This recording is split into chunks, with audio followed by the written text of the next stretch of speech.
Okay, this is tutorial 3 in the lantern design series using Inkscape, and I thought in this tutorial I'd show you how to add some text that could be cut out. We can also engrave text, but I think on the lantern we're going to stick with cutting out things. Again, trying to maximize the amount of light that is passing through the lantern because that's when they look the best. So here we are back with our project. You can see here's my tree, and my tree is on the front of my lantern, and I'm going to add some text above it. So head over to the options over here on the sidebar, and we're going to find the one that says Create and Edit Text Objects. We can also apparently use F8 on your keyboard. So if I click that, and then I click in the white space, I can add my text. And I'm going to say, trees are great.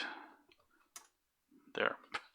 And we're pretty much done. I'm just going to go up here to my pick tool, and when I use my pick tool or my select tool, what's going to happen is it turns into something I could move around if I wanted to, holding on to it. I could just click in the white space, I could click it again and grab it and move it around. But the next thing I'm going to do is start editing this text a little bit, so to show you how to do that. Now, if I go up here while it's picked and I pick this T, or up under text, you can go to text and font, same thing. See the same symbol, the T. I'll click it here. You'll get the little mini menu over here for text. And the first thing I could do is I could change its font size. So its font size, let's just take it down to a font size of 20. And notice when I do that, nothing happens over here. I just punched in 20. You actually have to select the text that you want to choose. So I took 3 clicks of my mouse to get that to turn into that color. And then I can go over here. That's the active text now. I'll push 20. It still doesn't really do anything. You have to apply, and there we are. So the text is now 20 point size. There's many different styles of text I could go through here. It gives me a preview as to what they are going to look like. There's beyond just the font. We also have some options. I'll get to one that's got some more options. Let's see. Oh, there's one. Up here in the style section, I could make it bold, and I could apply that, or I could condense it. Let's try bold. There we go. Trees are great. And I'm going to increase the font on that one. It's a really ugly font, I think. We'll hit apply. And there we are. Wait, got to go back here. There we go. Take it back to 30. Hit apply. Oh, that's fantastic. There's many fonts in here. You can experiment away. If you wanted to edit what it says here, you don't have to go back here and edit. You can choose the text tab up here.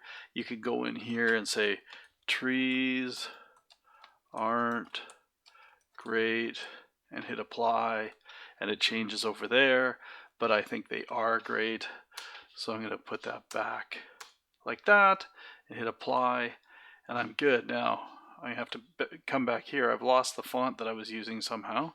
Can't remember what I did there, but let's choose this as my new font, hit apply, and bold maybe. Oh, there's not a great bold in there. I'm going to choose a different font then. Let's try this one. Let's go down here. Oh, crazy fonts. So let's see. Looking for something. I had one. It was pretty good, but oh well. We'll just hit apply on that. Trees are great. Problem with this one here, it's not going to work very well because when I go to cut this out, it's very thin already, and it's going to be a very thin look. So I should probably, oh here, you can't go wrong with some Times New Roman, right? Everybody loves Times New Roman. So let's pick that. Times New. I'm being a little facetious there. Times New Roman's a horrible font. It's so boring. There it is. Boom. And we'll make this Times New Roman over here. There we go. Apply. That's better. Okay. So now I'm going to move it into place. It looks a bit large.